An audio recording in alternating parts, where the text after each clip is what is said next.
In reference to talking about government's role in a free society, you mentioned some of the market failures, and I think that you may have just passed over one that is of utmost importance, and that is of poverty. And in prefacing my question, I'd like to refer to what President Kennedy said, that if a free society cannot help the many who are poor, it cannot save the few who are rich.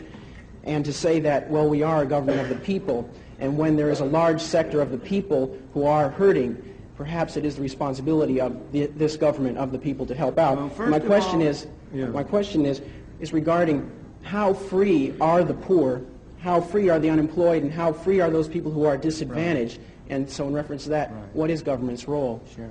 First of all,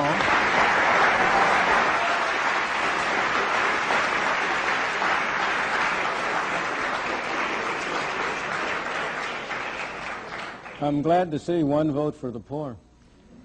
First of all, the government doesn't have any responsibility. People have responsibility. This building doesn't have responsibility. You and I have responsibility. People have responsibility. Second, the question is, how can we as people exercise our responsibility toward our fellow man most effectively? That's the problem. So far as poverty is concerned, there has never in history been a more effective machine for eliminating poverty than the free enterprise system and the free market. The period in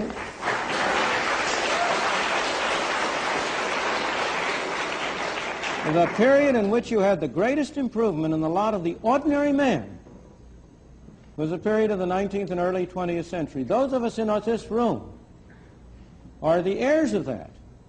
We benefited from the way in which our parents and our grandparents were able to come here. And by virtue of the freedom that was offered to them, were able to make a better life for themselves and them and us.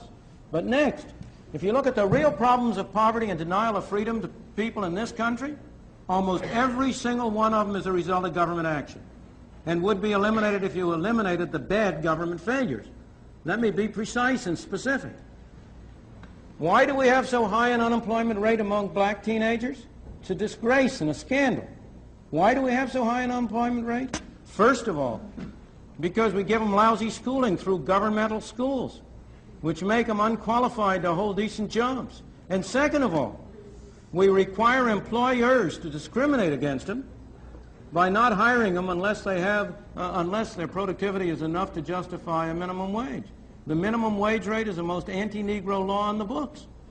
And it's an anti-Negro law because it precisely, having first not enabled the young blacks to have a decent schooling so that they can have productivity, we next deny them the on-the-job training that they might get if you can induce employers by being able to hire them for relatively low wages to give them on-the-job training that would make them qualify for higher payment and higher productivity. In the third place, we have constructed a governmental welfare scheme which has been a machine for producing poor people. We have induced people to come under control of welfare. I'm not blaming the people, don't misunderstand me. It's our fault for constructing so perverse and so ill-shaped a monster as the whole set of welfare programs we have under which we encourage people, families to break up. We encourage people to move from one part of the country and come to another, under which we have, in effect, made many people poor. And yet, when all this is said and done, have I ever been where? Welfare or poor.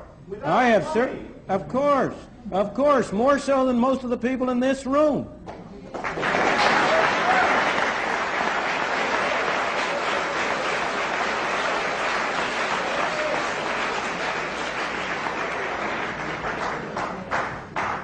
How many of you have worked a 12-hour day and gotten paid 78 cents? But let me go back to but you know that's all irrelevant. Is there one of you who is going to say that you don't want a doctor to treat you for cancer unless he himself has had cancer?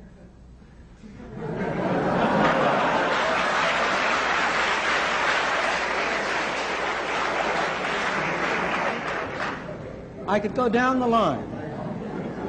But when all is said and done, while there are people in this country who are worse off than other people, by and large,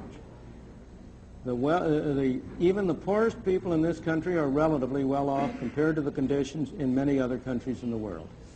What we take as our standard of poverty, is above the average income of all of the people in the Soviet Union, let alone of the people in India or China or in other countries. Now, that doesn't mean we should be satisfied with it. We are a wealthier country and we've been more productive, and we should set higher standards by ourselves.